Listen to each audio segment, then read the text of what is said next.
everyone, it's Maki here. A new story of G GUNDAM has been released. Previously, a story called Tenchi Tengaku was released, which shed light on Master Asia's past. Now, the title of the newly released story is英雄変生. Eiyu refers to a heroic figure. In fictional worlds, it's often used to describe someone who saves people from a doomed fate. Hensei means to be reborn. There is a similar term in Japan's traditional religion Buddhism, where it's pronounced slightly differently as Henjo. Currently, this story is only available in novel form. There's a chance that the pronunciation could be Eiyu Henjo instead of Eiyu Hensei. We'll have to wait for an official announcement from the media to clarify this point. The author of this story is Yasuhiro Imagawa, who also directed G GUNDAM. Today, I'd like to introduce you to the first episode of this new story. It's still unclear whether this story will be translated and released in languages other than Japanese. For those in regions where the release is uncertain, I'll give you an overview. Please be aware that I'm going to discuss a lot of spoilers, so keep that in mind while watching. Now, Gundam fight! Ready, go! In the deserts of Neo-Egypt, the pharaoh Gundam lies buried. Meanwhile in Neo-Turkey, the remains of the minaret Gundam are illuminated by sunlight. Doman and Rain are traveling to Kyoto, an ancient city in Neo-Japan. The scene shifts to the Neo-Japan colony, where Major Rubei Ishikawa and Dr. Mikamura are in Ali's office at the Gundam Fight Committee. Dr. Mikamura expresses his concern that communication with his daughter Rain has been lost. The last report from Doman and Rain indicated that they were on their way to Kyoto following the energy signature of the Dar Gundam. Urube speaks with a worried expression. Kyoto, it's a place I'd rather not have anything to do with. As Urube mutters this, a buzzer sounds, alerting them to radar activity. Dr. Mikamura quickly checks the radar.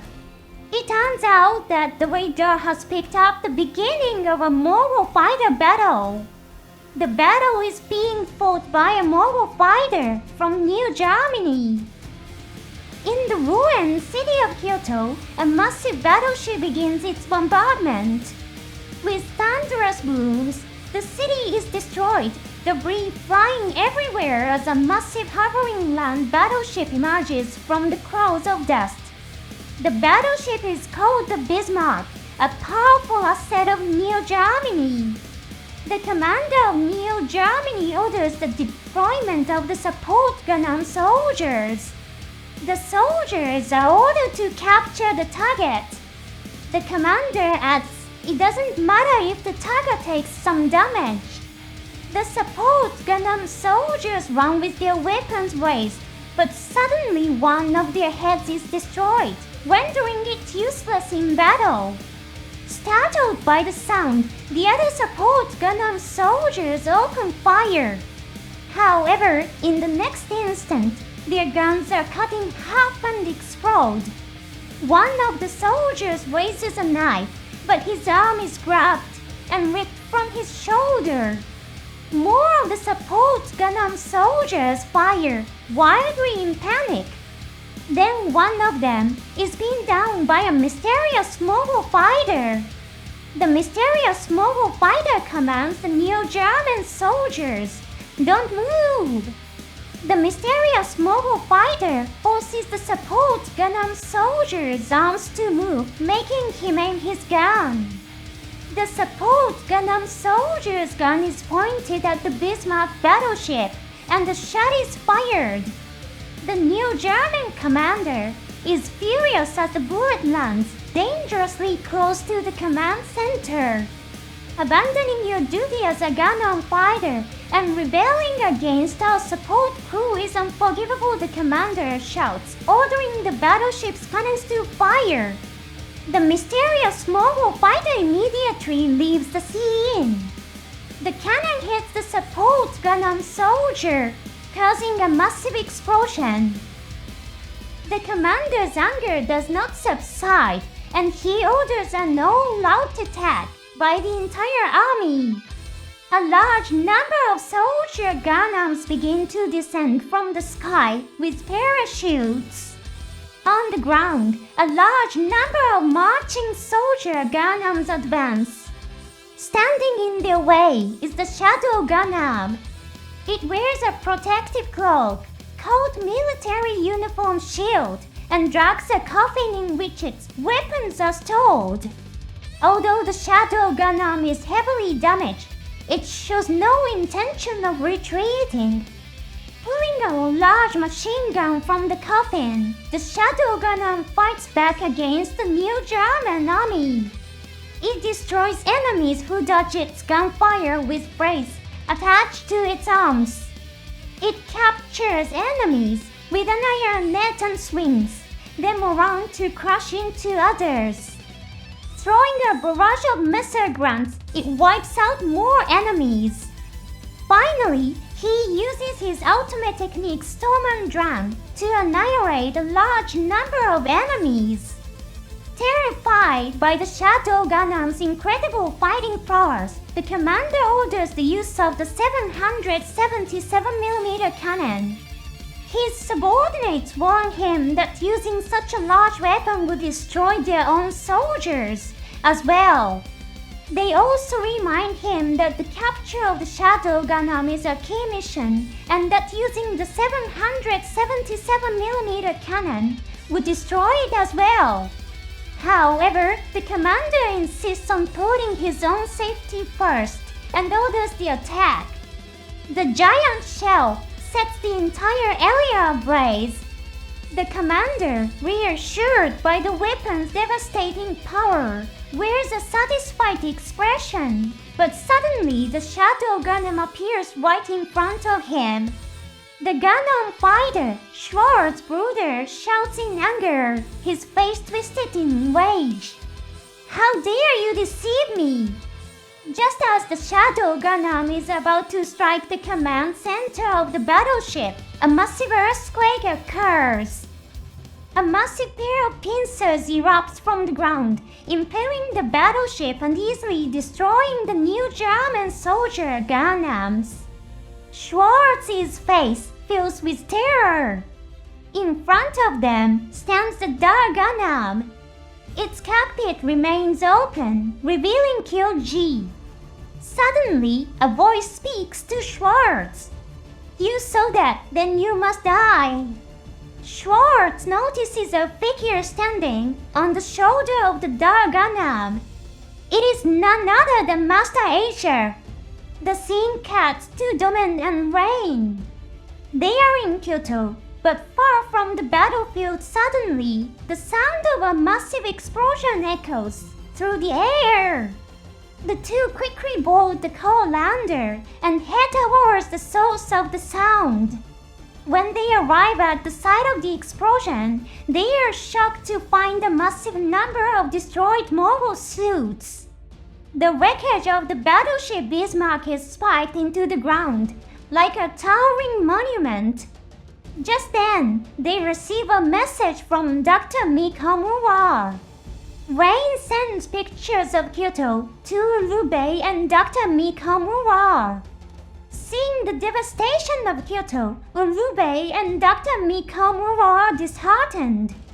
Dr. Mikamura remarks, fortunately, the historical art and architecture has been transferred to the space colony, so the national damage is minimal. But then Dr. Mikamura notices something strange about the damage to the Bismarck's wreckage. It looks like the ship has been devoured by a giant creature. At that moment, the radar detects the energy signature of the Dark Gundam. Domen and Rain confirm its direction and prepare to act. Dr. Mikamura advises before you leave, go to the supply base and prepare for battle. Domen and Rain decide to go to the supply base, known as Kiyomizu. As Domen and Rain set off, a figure watches them from a distance, Schwarz Bruder. Observing Domen, the successor to the King of Hearts, Schwartz becomes suspicious of his actions. The Shuffle Alliance adheres to the principle of non-intervention in human conflicts. However, Domen participates in the Gundam battle. In addition, Master Asia, the former King of Hearts, also participates in the Gundam fight. This unprecedented situation makes Schwartz think deeply. The scene then switches to a flashback from a few moments earlier. It is the battle between Schwartz and Master Asia. Master Asia is standing on the shoulder of the Dark Gundam. Schwartz confronts him and says, according to the official information, you are registered as a competitor with the whole Gundam. What is this Gundam? And who is the man in the cockpit? Master Asia replies, you are a man obsessed with details. Why don't you take off your coat and show yourself? With that, Master Asia leaps towards the Shadow Gundam and delivers a devastating hand strike. However, the Shadow Gundam suddenly becomes invisible and disappears from sight. Master Asia summons the whole Gundam and unleashes its ultimate technique, Juni Ofuhai Dai Shahei. The Shadow Gundam fights to destroy the multiple clones of the whole Gundam. However, amidst the explosions and flames, the silhouette of the Shadow Gundam is revealed. Just as the whole Gundam prepares to launch another attack, it suddenly stops. The blade of the Shadow Gundam is pressed against the neck of the whole Gundam. The Schwartz, intending to destroy the head of the whole Gundam, moves to strike. But in the next moment, a massive explosion occurs around the whole Gundam.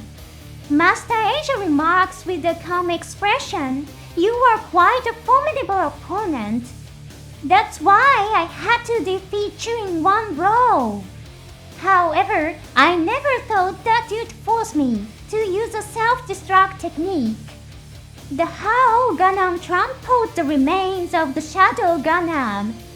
After confirming its destruction, Master Asia walks away satisfied. He disappears in the flames.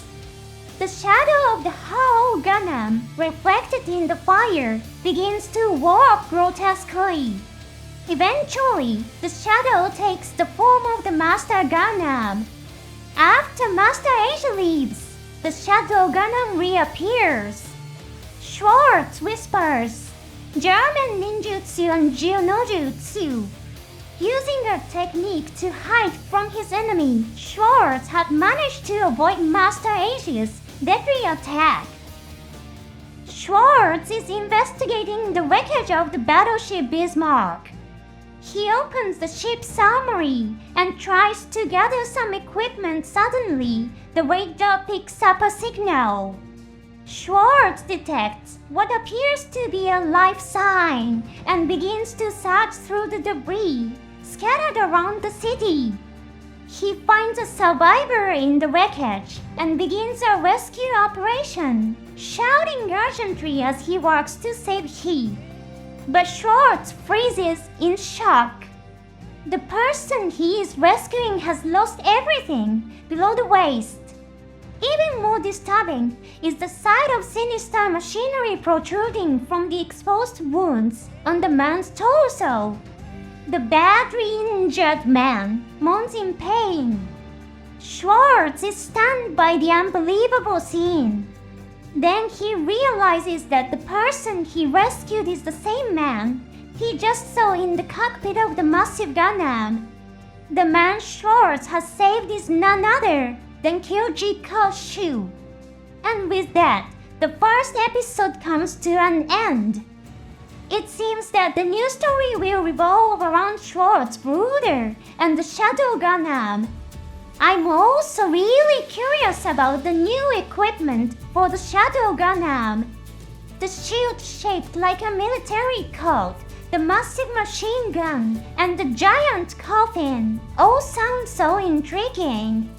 When you think of a coffin, you think of the legend of Dracula, a story from Romania. In the real world, Germany and Romania had significant national relations. Perhaps New Germany had some technological cooperation with them. Maybe we'll even see Dracula-themed weapons or techniques added to the Shadow Gundam. There's also a small but interesting detail in Dr. Mikamura's dialogue. He mentions something along the lines of since the historically valuable art and architecture was moved to the space colony, the national damage is minimal. This line reflects the idea that people living in colonies have become less concerned with Earth's environment. Master Asia, after witnessing this shift in values, probably became disillusioned with humanity, leading him to desire to eradicate humanity and regenerate the natural world using the Dar Gundam. This story is going to be incredibly interesting. I can't wait to see how it turns out. Thank you for sticking with me to the end. I'll see you next time on the show.